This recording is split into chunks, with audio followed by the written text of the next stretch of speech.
All right, let's see what Byron's got for us today. Do you know what your DTI is? Do you know how it's going to affect you buying a home with your VA loan in 2025? Hang out. Let's talk about all the important parts of this. You know what? That's actually a great question because this is what can make or break your loan approval. If you think this is going to help you or another veteran use your VA loan, please hit the like and share button. Watch all this content. It'll help us share our message and get the right information out to veterans. Your DTI is a calculation lenders use to determine your financial health. Think of it like a financial thermometer. Yep, that's right. And the best part, on DTI, you actually have some control over the numbers. Kind of like this. Did you know, right, that unlike your credit score, which can take time to go up and down, it takes time to improve, DTI can be adjusted quickly, fast, by lowering debt or increasing income. Kind of a simple game we can play to make sure we qualify. It comes in two parts. The front end of your DTI ratio is your proposed monthly mortgage payment divided by your gross income, which means pre-taxes and pre-deductions. Now, the back end of your DTI is your proposed monthly mortgage payment plus everything that's on your credit report. Car payments, child support, credit cards, that kind of stuff. Divided by your gross monthly income.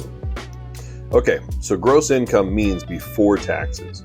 So take-home pay will always be lower. So keep that in mind when looking at setting your budget. We're looking at gross income, not take-home income.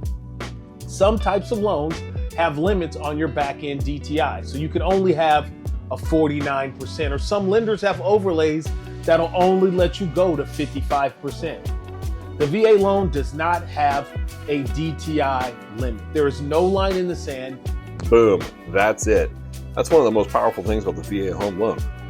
This is why the VA loan is one of the most flexible loan options out there.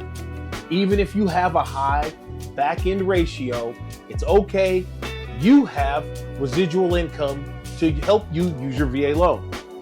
Unlike conventional loans, where DTI can stop you in your tracks, basically, VA loans actually look at the bigger picture, including residual income. I bet Byron's going to talk about that too. I have gotten loans done as high as 78% back-end DTI because of residual income was okay. Okay, yeah, that's incredible. But just because you can qualify, it doesn't always mean, right, that it's the best move. Okay, so DTI flexibility is a gift, but we have to use it wisely.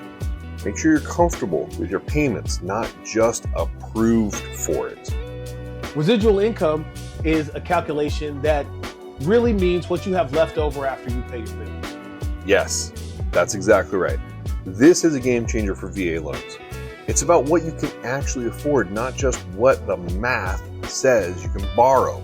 Sometimes they're very different numbers. So think of residual income like this, okay? You have and you need breathing room, right? The more you have left after bills, the less financial stress you will feel month to month. Things that are taken in consideration in residual income is number of family members, area that the home's in, square footage of the home, taxes and insurance, maintenance costs for the home, and the size of the home. You got to be able to take care of all of those things with your residual income. And normally, as long as you have residual income like $1,000 a month, your VA loan is fine. When we're talking about a high DTI and residual income offsetting it, there are some things you should know. It is not always smart to have a high DTI and a residual income that saves the deal and makes it happen, because that means there's less money in that family if something arises. I have seen high DTIs pass because of residual income, but have other compensating factors to make it make sense. Because in the end, that's our goal, is making it make sense.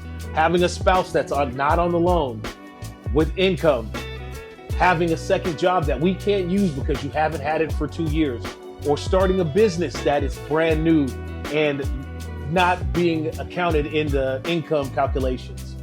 All of these reasons are great reasons for you to still be able to buy a home and have residual income basically hold the deal together, which is okay. But our worry is about the veteran in the end of the deal, not eating noodles every night. Couldn't agree more. Man, this is just so important because a lender can say yes, doesn't mean you should stretch yourself too thin. You've got to take care of the house and the family. So when planning your mortgage payment, don't forget things like groceries, gas, savings, and frankly, fun. A home should be a blessing, not a financial burden that keeps you locked in from not doing the things that bring you a lot of joy. If you have more questions about this, don't hesitate to reach out to me. You can leave any question in the comment. I answer everything there. If you want to talk to me about helping you with your VA loan, all of my information is in the description of this video. We're licensed in 27 states, so we probably will be able to help you. Absolutely. Do not guess when it comes to your mortgage. Ask questions, get guidance. Make sure you're set up for success. That's what we love doing. Smart home buyers ask questions and get expert help. We're here for you. I'm Byron Thomas, a veteran and a loan officer from Be My Neighbor Mortgage. Peace. Call Byron. His contact information is down below. Check it out.